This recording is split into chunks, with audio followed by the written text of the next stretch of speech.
redenção, o sacrifício. Se atualizará maior mistério da nossa fé. O Senhor esteja convosco. Proclamação do Evangelho de Jesus Cristo segundo Marcos. Glória a vós, Senhor.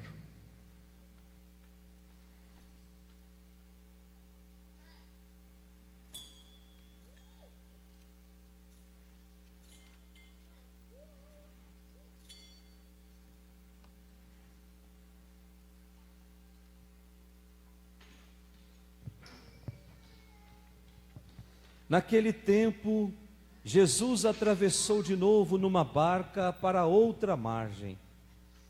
Uma numerosa multidão se reuniu junto dele e Jesus ficou na praia. Aproximou-se então um dos chefes da sinagoga, chamado Jairo, cada vez mais. Tendo ouvido falar de Jesus, aproximou-se dele por detrás, no meio da multidão, e tocou na sua roupa. Ela pensava: se eu ao menos tocar na roupa dele, ficarei curada. A hemorragia parou imediatamente, e a mulher sentiu dentro de si que a doença estava curada. Jesus logo percebeu que uma força tinha saído dele, e voltando-se no meio da multidão, perguntou: quem tocou minha roupa?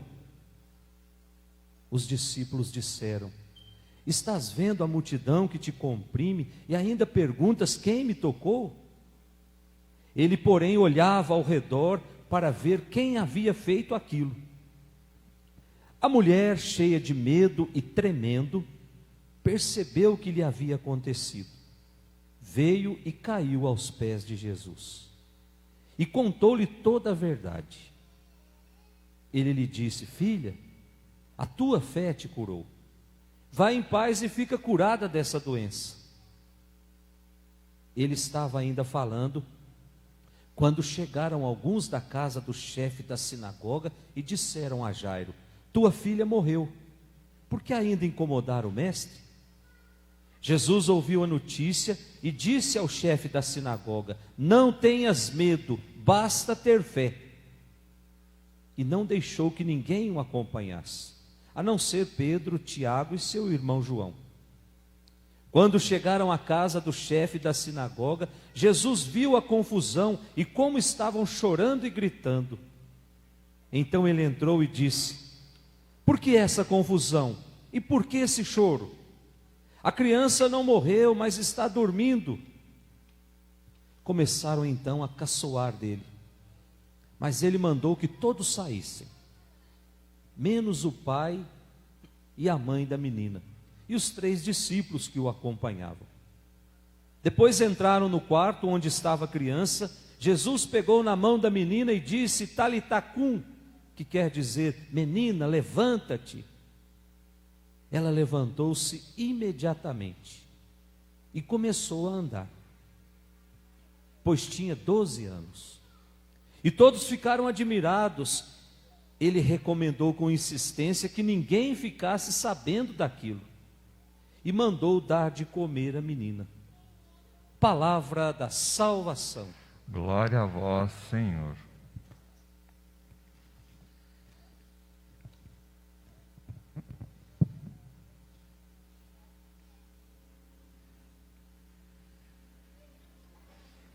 Que as palavras do Santo Evangelho perdoem os nossos pecados. Amém. Podemos sentar.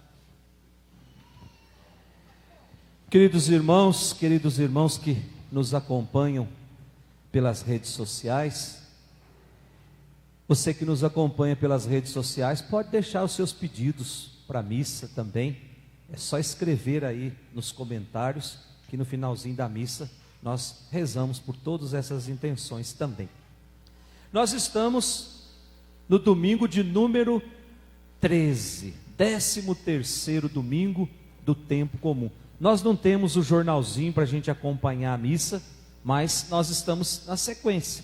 Domingo passado, domingo de número 12. Hoje, domingo de número 13. Do tempo comum. E a característica que nos identifica com o tempo comum é a cor verde. Então, toda vez que você entrar numa igreja na hora da missa e o padre estiver de roupa verde, a toalha do altar for verde, é que é tempo comum. Quando muda a cor, muda o tempo também. Quando você encontrar o roxo, é o tempo da quaresma, o tempo do advento. Quando você encontrar o branco, é o tempo da Páscoa, o tempo do Natal, uma festa de Nossa Senhora. Então a cor mostra muito daquilo que nós estamos celebrando. E no tempo comum a palavra de Deus, ela vem nos dizer com muita insistência: Deus quer construir uma história de amor conosco. Deus quer construir essa história, e nessa história não há lugar para a morte, é uma história de vida, porque Deus é o Deus da vida. E nós vamos compreender isso quando meditarmos agora essas 3 leituras que nós acabamos de ler. Primeira leitura tirada lá do livro da sabedoria, o capítulo 1 e depois alguns versículos. O livro da sabedoria é o livro mais novo do Antigo Testamento. Foi escrito mais ou menos 80 anos antes de Cristo.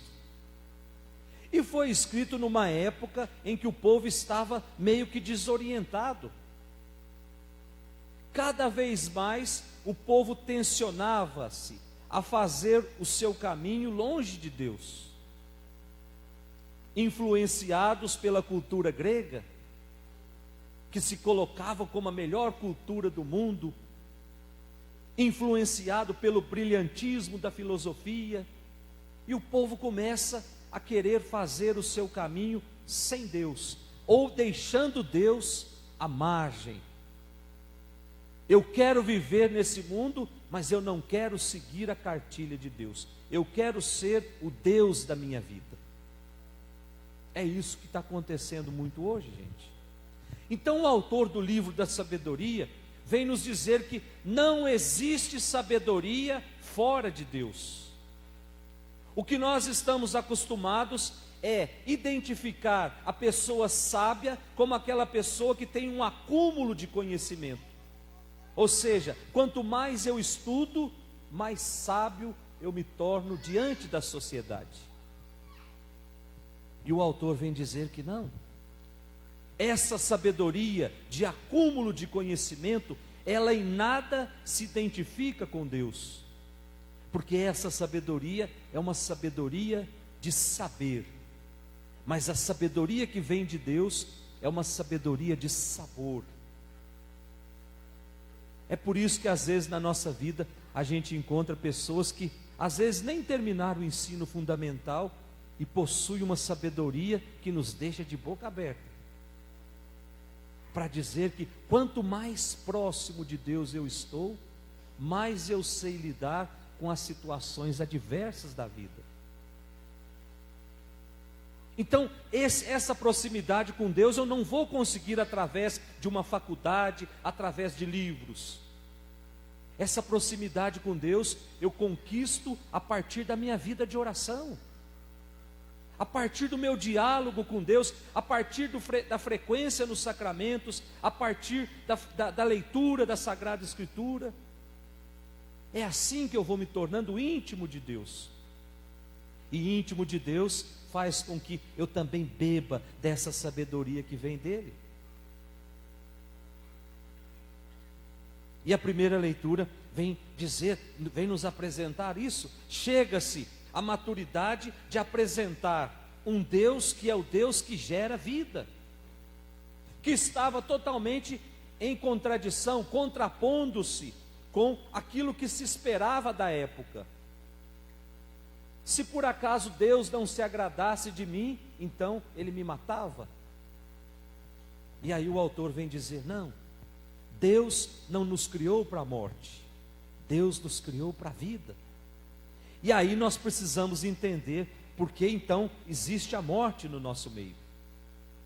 E aqui nós precisamos voltar lá nos escritos de São Paulo aos Coríntios para entender que quando São Paulo diz que faz aquela genealogia da ressurreição, dizendo que o primeiro que ressuscitou foi Cristo, depois aqueles que pertencem a Cristo, depois de tudo isso virá a destruição, e o último inimigo a ser destruído será a morte.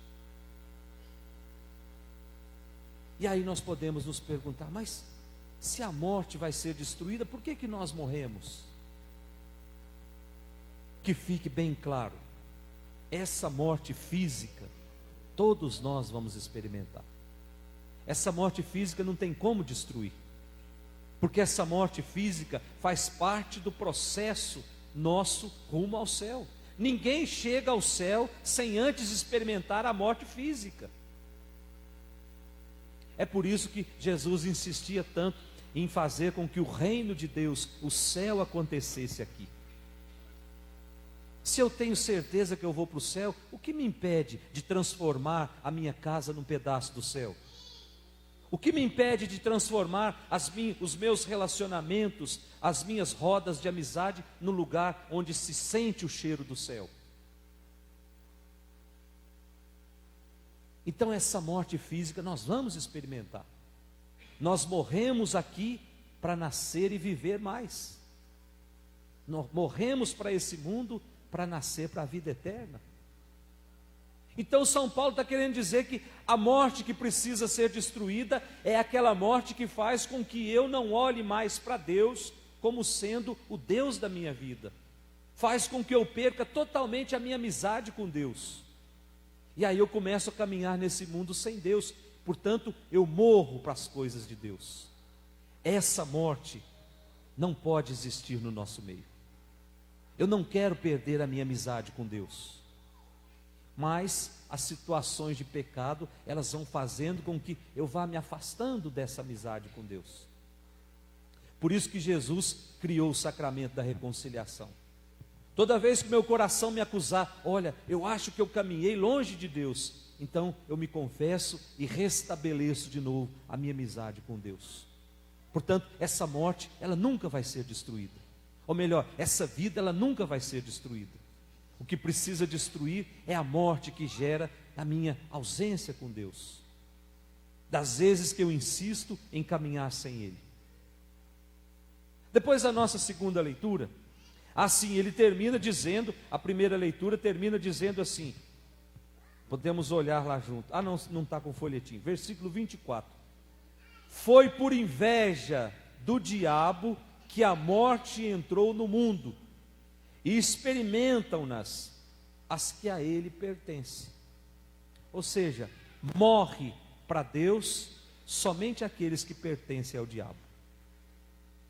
Ou seja, não tem mais amizade com Deus aqueles que já fizeram opção para ficar do outro lado. É isso que São Paulo está querendo nos dizer. Aí sim, ou melhor, é isso que a leitura, o livro da sabedoria está querendo nos dizer. Depois a segunda leitura, a carta de São Paulo, que nós já estamos lendo já há quase um mês e meio, que fala daquela confusão de São Paulo com a comunidade. São Paulo vai embora, depois ele percebe que a comunidade mudou, e aí escreve essa segunda carta, e nessa segunda carta ele vem dizer, nós vamos nos renovando todos os dias, quando os nossos olhos estão no céu. Depois ele vai desenvolvendo tudo isso, e hoje ele mostra a sua sensibilidade também com a questão da ajuda financeira às comunidades pobres. Lá na Ásia Menor, Paulo fez uma grande coleta nas igrejas e enviou para as comunidades que estavam passando por necessidade. Portanto, nessa segunda leitura, nós encontramos Paulo convidando a comunidade de Corinto a partilhar a ajuda com aqueles que são carentes. E aí ele justifica, por que é que nós devemos ajudar quem precisa? Aí ele vem dizer que Cristo não se apegou a nada que tinha. Não se apegou nem mesmo à sua própria vida. Portanto, São Paulo vem dizer, Jesus é o modelo para todos os cristãos, pois todos se beneficiaram da sua oferta na cruz. Nós recebemos muitos benefícios por causa desse homem que foi pregado na cruz. E um deles é que se abriu de novo a possibilidade de nós irmos para o céu. Aí ele termina dizendo, lá no versículo 15: quem recolheu muito, não teve de sobra, e quem recolheu pouco, não teve falta. Estranho isso aqui, não é, gente? Vamos ver de novo. Quem recolheu muito, não teve de sobra. E São Paulo quer dizer, esse fez um grande investimento, pois ajuntou um tesouro no céu. Aqui na terra, ele recolheu pouco, ele viveu com simplicidade, mas no céu não vai lhe faltar nada. Para dizer que aquilo que nós partilhamos, não precisa ser bens materiais, não, gente. Quando a gente fala de partilha, a gente logo pensa, mas eu vou ter que partilhar aquilo que eu juntei com tanto sacrifício. Certa vez lá em Belo Horizonte, eu vi uma frase escrita no muro, que aquilo me deixou capulga atrás da orelha. Dizia assim a frase: hoje conheci um homem que era tão pobre que só tinha dinheiro. Para dizer que muitas vezes o dinheiro não é a porta para a salvação. Nós temos muitas coisas para partilhar. Às vezes dentro da nossa casa tem alguém que está gritando por uma ajuda, mas não é ajuda financeira. Está gritando por um abraço, está gritando por um minuto para escutar aquilo que ela tem para dizer, está gritando por uma palavra amiga. Isso dentro das nossas casas. Nós estamos construindo uma sociedade de barreiras. Prestem atenção no jeito que nós comemos. Antigamente se sentava todo mundo na mesa, era aquela festa e não saía ninguém enquanto não tomava o café. Hoje a gente come olhando para a parede. Hoje a gente dorme com a cabeça, às vezes por 30 centímetros de concreto da cabeça do vizinho, dentro de um apartamento, e nós nem sabemos quem é aquele vizinho. Porque o mundo está nos ensinando a nos fechar cada vez mais. E aí as pessoas gritam por ajuda e nós não temos mais a sensibilidade de ouvir as pessoas. Nós não temos mais a sensibilidade de ir até as pessoas para perguntar se estão precisando de alguma coisa. Criou-se o individualismo. Meus irmãos, ninguém chega no céu sozinho. Nós vamos trilhando o nosso caminho com as nossas boas obras aqui na terra. Se não tem boas obras, se não tem misericórdia, se não tem ajuda, não tem céu. Então não adianta a gente ficar pedindo o céu na nossa vida, se nós não somos capazes de construir, de ladrilhar a estrada para o céu. E é isso que São Paulo está dizendo. Ajuntem tesouros sim, mas ajuntem tesouros lá em cima. Aqui embaixo, vivam com modéstia. Será que eu preciso fazer uma festa para um cachorro de gastar 50 mil reais? Será que eu preciso enterrar um carro luxuoso no quintal da minha casa para mostrar que aquilo ali é um bem que eu tenho? Está aí estampado nos nossos jornais as misérias que essas pessoas que têm muito dinheiro fazem, mas não são capazes às vezes de ajudar a empregada que limpa lá a casa o dia todo, paga aquele salário chorado no final do mês, mas esbanjam riqueza. Que fique bem claro, gente, a palavra de Deus não condena quem ajunta um pouquinho para sobreviver, faz parte da nossa caminhada. Condena quem transforma a riqueza em Deus. Eu vivo pela minha riqueza, eu não vivo mais pela minha esposa, eu não vivo mais pelo meu marido, pelos meus filhos, eu vivo para acumular riquezas. Isso não tem céu, gente. E por fim a gente olha rapidamente o nosso evangelho de hoje, o evangelho de São Marcos, o capítulo 5. Nós encontramos nesse evangelho 2 milagres de Jesus, com 2 mulheres. Olha só que interessante. Em ambos nós podemos perceber que passa de uma fé em Jesus ao encontro com Jesus. No primeiro milagre mostra a sua afeição com uma mulher que estava perdendo a sua dignidade, uma mulher que estava sendo colocada à margem da sociedade. Eu não sei se vocês sabem, mas na época de Jesus, a mulher que tinha algum sangramento, ela se tornava impura. Tanto é verdade que quando ela dava à luz, ela não podia participar do culto. Ela primeiro precisava oferecer um sacrifício para depois voltar ao convívio do culto. Tanto é verdade que Maria, quando deu à luz a Jesus, o que aconteceu? Eles foram até o templo para oferecer um casal de pombinhos. A festa da purificação. Então quem tocasse numa mulher que estava com algum sangramento, também se tornava impuro. E não podia entrar dentro da sinagoga, lá dentro da igrejinha onde eles faziam o culto, antes de se purificar também. E uma mulher, diz aqui o Evangelho, que estava há 12 anos com esse problema. Portanto, ela estava perdendo a sua dignidade, ela não podia gerar filhos. E gerar filho na cultura judaica era uma bênção. A mulher que não gerasse filho era uma mulher amaldiçoada, era uma mulher seca. Portanto, ela estava prestes a ser excluída. Meus irmãos, a cura, ela é consequência da nossa fé, que é sempre fonte de vida e de felicidade na nossa vida. Essas duas mulheres do Evangelho têm algo em comum, não sei se vocês perceberam. Uma sofria há 12 anos e a outra morreu com 12 anos. Portanto, antes de se tornar uma mulher. Portanto, nenhuma das duas tinham as bênçãos de Deus, porque nenhuma foi capaz de gerar filhos. Uma morreu com 12 anos e a outra 12 anos sofrendo com um problema. Os dois casos eram um fracasso. Nenhuma delas tinha condições de gerar filhos. Então Jesus lhes devolve a possibilidade e a vocação materna. Devolve para a primeira, e ao ressuscitar a filha de Lázaro, ele também devolve para ela a possibilidade de ser mãe, a possibilidade de gerar filhos. Por isso, meus irmãos, peçamos nessa Eucaristia que Deus nos dê a graça de, ao olharmos para Jesus, uma tocou em Jesus. Daqui a pouco Jesus vai estar aqui em cima desse altar. Um pequeno pedaço de pão. Que os meus olhos, ao olhar para Jesus, possam fazer a mais bela oração que o meu coração seja capaz de fazer. Oh Senhor, talvez eu não consiga tocar no Senhor hoje, mas toque em mim.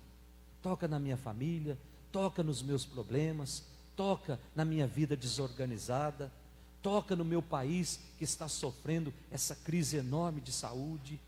Toca em cada irmão, aqueles que se aproximam de Ti. Restitui a saúde, restitui a vida. Seja capaz de nos fazer criaturas novas, para que nós possamos cada vez mais Te agradecer e dizer para o mundo inteiro: nós seguimos um Deus que de fato é aquele que nos proporciona a vida em abundância. Louvado seja nosso Senhor Jesus Cristo.